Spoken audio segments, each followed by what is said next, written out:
বন্ধুরা, তোমরা সবাই কেমন আছো? আশা করছি সবাই খুব ভালো আছো।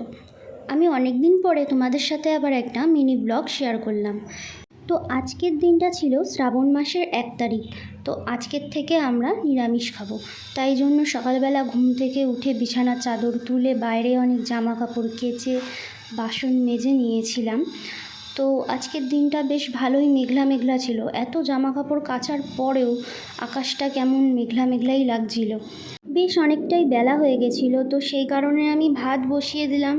তারপর এদিকে ভাত বসিয়ে ঘরেও আমার কিছু কাজ বাকি ছিল, বিছানার নতুন চাদর পাতা।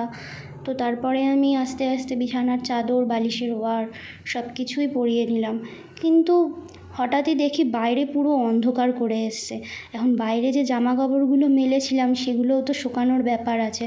যাই হোক, বৃষ্টি তখনও নামেনি, তো বাকি রান্নাটাও তো আমাকে সারতে হবে। তো আজকে আর বেশি কিছুই রান্না করব না, যেহেতু নিরামিষ আর 1 তারিখ।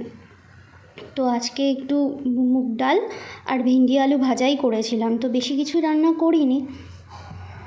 এইদিকে ডালটাকে ভালো করে ভেজে তারপরে ধুয়ে আমি সেদ্ধ বসিয়ে দিলাম। আর তারপরে ভেন্ডিগুলোকে ভালো করে ধুয়ে ভাজার জন্য ভেন্ডি আর আলু সুন্দর করে কেটে নিয়েছি। দেখতে দেখতে ডালও হয়ে গেল, আর তারপরে ডাল হয়ে যাওয়ার পরে ভেন্ডি আলুটাও ভেজে নিলাম। এই দিয়েই দুপুরের লাঞ্চটা কমপ্লিট করে নিলাম।